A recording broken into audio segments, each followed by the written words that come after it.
Salam müəllimlər, mən sizlərə bugün sürət hərəkət qabiliyyəti haqqında danışacağam. Sürət hərəkət qabiliyyəti deyiləndə nə başa düşürük? Məsafənin hərəkəti mümkün qədər qısa vaxt ərzində başa çatdırılması, yəni minimum vaxtda başa çatdırılmasıdır. Ümumiyyətlə, sürət hərəkət qabiliyyəti atletika idman növünə aiddir və kompleks hərəkət qabiliyyəti kimi də adlandırılır. 10 metrdən 400 metrə qədər olan məsafələr sürət hərəkət qabiliyyətini icra etdirir. Sürət hərəkət qabiliyyəti inkişafı etdirən vasitələr deyildikdə, belə deyək, məşğul olan çəkisini yüngülləşdirmə və ağırlaşdırma vasitələridir, müqaviməti azaltma və çoxaltma vasitələridir, beyinə gedən oksigen miqdarını artırır, maddələr mübadiləsini artırır, ağciyərlərin fəaliyyətini gücləndirir, sümükləri möhkəmləndirir, müqaviməti artırır. Ümumiyyətlə, biz hərəkət qabiliyyətlərdən danışanda bütün hərəkət qabiliyyətlərin bazası hesab edilir qüvvə hərəkət qabiliyyəti. Sürət güc keyfiyyətə daxil deyil, çünki sürət güc sürət və qüvvənin birləşməsindən əmələ gəlmişdir. Yəni, keyfiyyət deyilir, biz deyirik 5-dir. Sürət hərəkət qabiliyyətinin hansı hərəkət qabiliyyətlərlə sıx əlaqəsi var? Sürət güc, qüvvə, çeviklik. Və metodları deyildikdə təkrar seriyalı oyun, yarış, nəzarət, yüngülləşdirilmiş, ağırlaşdırılmış metodlardan, kontrast metodundan, interval metodundan istifadə edilir. Funksional sistemlə əlaqəsi deyilsə, əzələ, dayaq hərəkət aparatı, əzələ, mərkəzi sinir sistemidir. Ən verişli yaş dövrü isə 11-14 yaş aralığındadır. Ümumiyyətlə, sürət hərəkət qabiliyyəti İki forması var. Forma desək, sadə və kompleks. Sadə deyəndə nə başa düşür burada? Hərəkət reaksiyasının sürətini, tək hərəkət kompleksi, bir də hərəkət tezliyi nəzərə alınır. Hərəkət reaksiyasının sürəti, yəni deyəndə belə başa düşür ki, orqanizmi ani siqnala tez cavab verməlidir. Tək hərəkət kompleks deyəndə isə bir hərəkəti ən qısa vaxt ərzində icra etməkdir. Hərəkət tezliyi deyildikdə isə eyni hərəkət ardıcıl və çox sürətlə yerinə yetirməkdir. Gəldik kompleks. Kompleks bilir ki, müxtəlif mürəkkəb quruluş hərəkətlərinin yaranmasıdır. Burada da tez bir zamanda maksimal sürət yığırıq, məsafə boyu yüksək sürəti saxlayırıq və tez bir zamanda bir hərəkətdən, fəaliyyətdən digərinə keçirik. Yəni, bu da kompleks adlanır, kompleksdir. Gəldik biz sürət hərəkət qabiliyyətinin komponentlərinə. Komponentləri deyildikdə hərəkətin reaksiya tezliyidir, hərəkət tezliyi, hətta buna tək hərəkətin icra tezliyi də deyilir və maksimal qaçış sürətidir.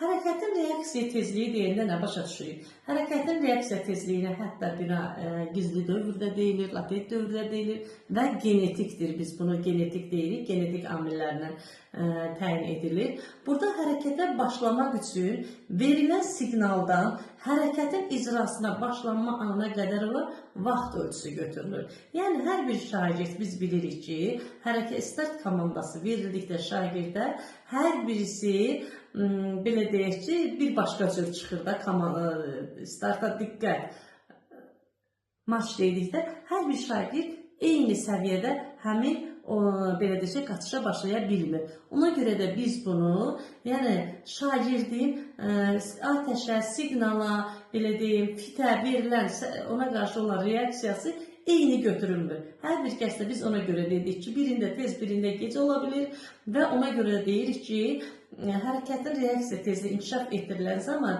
ən çox genetik amillərlə götürürük, müəyyənləşdiririk bunu biz.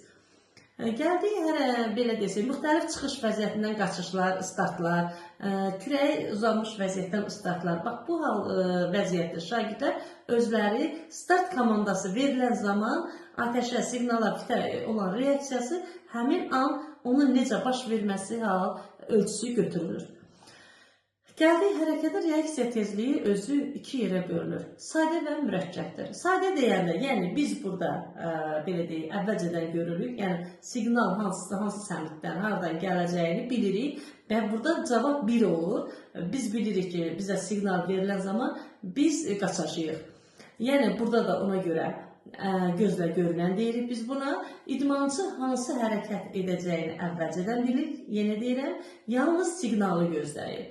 Ümumiyyətlə bu çox sürətli olur. Həmin yenə deyirəm genetik amillə bağlıdır. Yəni şagird buna qarşı necə reaksiya verməlidir? 0,1, 0,2 saniyə civarında siqnaldan sonra startdan çıxış etməlidir. Mürəkkəb reaksiya deyəndə nə başa düşürük? Burada da yenə bir neçə siqnal və bir neçə variant olduqda baş verir bu. Yəni şagird hardan nə gələcəyini əvvəlcədən bilmir. Gəldiyi halda bu hərəkətin icrası olur. Yəni bu biraz yavaş olur. Yavaşdır. Çünki burada qərar vermə prosesi baş verir. Burada da belə deyil, 0,3, 0,5 saniyə ərzində baş verir bu hadisə. Misal üçün, belə deyək, ümumtəhsil məktəblərində belə nəzərdə tutaq. Şagirdləri qaçış vermişik və tapşırmışıq ki, bir dəfə fit çalınanda şagird oturub, qalxıb, bir də qaçacaq, 2 dəfə fit çalınanda 2 dəfə. Yəni, bu hərəkəti şagird icra etməsi üçün burada mürəkkəb reaksiyadır. Yəni, bir sayda hərəkət etmir ki, tək qaçmaqdan ibarət deyil. Yəni, burada şagirdə, məsələn, bir fit çalırsan, şagird həmin vaxtı, həmin ona qarşı reaksiya verməlidir ki, o otursun, qalxsın, bir də qaçsın fitə qarşı. Ya belə də deyirlər, boksçunun zərbəsi hardan gələcəyini bilmirik. Yəni, belə bir də söz deyilir. Ümumiyyətlə, sadə reaksiya özü 3 yerə bölünür. Hansılardır? Senzor reaksiya tezliyidir, hərəkət qabağı reaksiya tezliyidir, bir də hərəkət reaksiyasının tezliyidir. Burada da yenə sensor deyəndə biz bilirik ki, siqnalı hiss etməliyik əvvəlcədən. Yəni, burada da ikinci, belə deyim ki, vaxtda biz hərəkəti başlamalıyıq, sonra isə hərəkətin özünü icra etməliyik. Yəni, burada biz hansı hərəkət, məsələn, üzü üstə uzanmış vəziyyətində hərəkətlərimiz var, kürəyi hərəkət istiqamətinə tərəf oturmuş vəziyyətində hərəkətlərimiz var, üzü hərəkət istiqamətinə tərəf dizi üstə oturmuş vəziyyətlərimiz də var. Ümumiyyətlə, mürəkkəb reaksiya özü isə 2 yerə bölünür. Bunlar hansılardır? Hərəkətdə olan obyektə verilən reaksiya tezliyi, bir də hərəkət seçiminə verilən reaksiya tezliyi. Hərəkət seçiminə verilən reaksiya tezliyi belədir. Yəni, şagird bir neçə siqnal arasında düzgün variantı, ona uyğun olan variantı seçməlidir. Yəni, sağ-sol hansı tərəfdə siqnal səsi gəlir, yəni şagirdə hansı uyğundursa, o istiqamətə də yönəlir. Hərəkətdə olan obyektə verilən reaksiya deyildikdə isə, burada da 4 mərhələdən ibarətdir. Hansılardır? Hərəkət edən obyekti birinci, rəqibi, əşyanın hər bir nə olursa onu görürük. İkinci mərhələmizdə onun istiqamətini və sürətini müəyyən edirik. Üçüncü mərhələmizdə hərəkət fəaliyyət planını seçirik. Dördüncü mərhələmizdə isə biz planın icrasını həyata keçiririk. Ümumiyyətlə, müəllimlər, belə deyim, əgər hərəkətə reaksiya tezliyi zamanı, məsələn, startlar deyiriksə, bu reaksiya tezliyindən gedir söhbət. Yəni, biz burada start götürməyimiz nəzərə. Çünki biz burada nə götürür? Ölçü götürülür. Siqnalla hərəkət edəcəyimiz hərəkət arasında olan ölçü götürülür. Yəni, startlar deyilirsə, hansı, məsələn, malik açı yolda startlar deyilirsə, deməli, bu reaksiya tezliyinə aiddir. Gəldik hərəkət tezliyinə, tək hərəkət icra tezliyi də deyilir buna. Bu isə müəyyən bir vaxt ərzində şagirdi neçə qaçış addım icra etməsindən ibarətdir. Yəni, bir silsiləli hərəkətlər qrupuna aiddir, bir fazadan ibarətdir, daim hərəkətlər təkrarlandığı üçün buna belə deyirik. Ümumiyyətlə, sürət hərəkət qabiliyyəti zamanı, belə deyim, hərəkəti icra edən zaman, məsələn, nişanlar arasındakı məsafələr artırıldıqca icra tezliyi azalır, məsafə azaldıqca isə icra tezliyi artır. Yəni, ümumiyyətlə, silsiləli hərəkətlər qrupuna aiddir, yəni burada qaçış, üzgüçülük və söhbət sürmək nəzərdə tutulur. Hərəkətin icra tezliyi üçün hərəkətlər biz nəzərdə nəyi tuturuq? Nişanlanmış yolda qaçışlardır, əllər dayaqda yerində qaçışdır. Yəni, əgər biz nişanlanmış yolda tək ayaqla, sağ-sol ayaq üzərində hər bir nişana toxunmaqla vaxtda qaçış deyiriksə, burada bəli, ümumiyyətlə sürət hərəkət qabiliyyətində tək ayaqla vaxtla deyiriksə, bu sürət hərəkət qabiliyyətinə aiddir. Əgər vaxt verilmirsə, sürət güc hərəkət qabiliyyətinə aid edilir. Gəldik maksimal qaçış sürətinə. Maksimal qaçış sürəti də, bu da hər iki komponentlə əlaqəli olur. Yəni, burada mümkün qədər qısa vaxt ərzində, yəni adından məlumdur, tez məsafəni göstərmə hərəkəti tez icra etməlisən.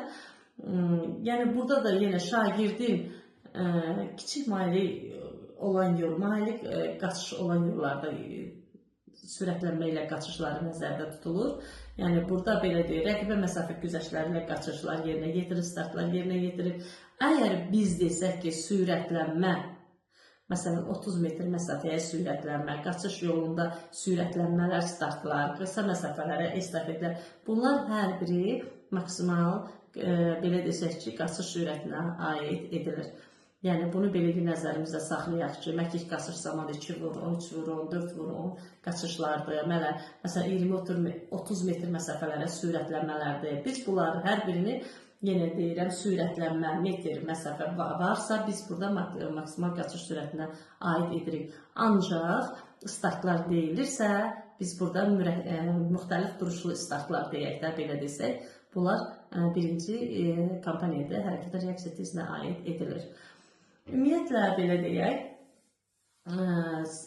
sürət inkişafı, sürət hərəkət qabiliyyətinin inkişafı aşağıdakı, belə desək ki, amillərlə də təzahür etdirilir. Bunlardır. Hərəkətin icrasını təmin edən fizioloji proseslərin mürəkkəbliyidir. Digər hərəkətlərlə bir vəhdətdə olmasıdır. Yəni, burada sürət, güc, qüvvət, çeviklik nəzərdə tutulur. Bilirik ki, ondan sıx əlaqəlidir. Hərəkətin hansı dərəcədə sürətlə icrası sinir prosesləri mütəhərrikliyidir. Əzələlərin mərkəzi sinir sistemi tərəfindən koordinasiyasıdır. Əzələ liflərinin quruluşu və təqəllüs etmə xüsusiyyətləridir. Ümumiyyətlə, sürət hərəkət qabiliyyəti, müəllimlər, belə deyim mən sizlərə, sinir sistemi ilə əlaqədar götürülür.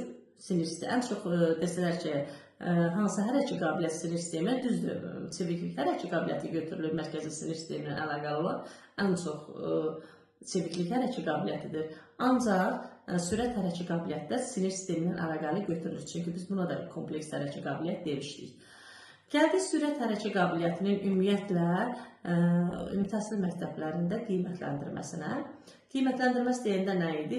Diaqnostik və böyük summativ qiymətləndirməsi eyni olur. 30 metr məsafəyə qaçışdır 5-ci, 11-ci siniflər üçün. Kiçik summativ qiymətləndirmə isə 35-ci siniflərdə 30 metr qaçış və 4 vuraq 50 metr estafet qaçışıdır. 6, 7, 8, 9-cu siniflərdə 60 metr qaçış və 4 vuraq 50 estafet qaçışıdır. 10-cu siniflərdə 60-100 metr məsafəyə qaçışdır. 10-cu siniflərdə yenə kiçik summativ qiymətləndirməsi və 4 vuraq 50 estafet qaçışı var. Bir dənə 11-ci sinifdə kiçik summativ qiymətləndirmə zamanı 100 metr məsafəyə qaçışdır. 4 vuraq 50 estafet qaçışı yoxdur. Ümumiyyətlə, sürət hərəkət qabiliyyətini belə nəzərdə saxlayaq. Vaxt burada nəzərə alınır. Belə deyək, sinir impulsları nəzərə alınır. Yəni, çox asan bir hərəkət qabiliyyətdir. Qısa məsafələrə, minimum vaxtda qaçışlar nəzərə alınır. Hər birinizə uğurlar.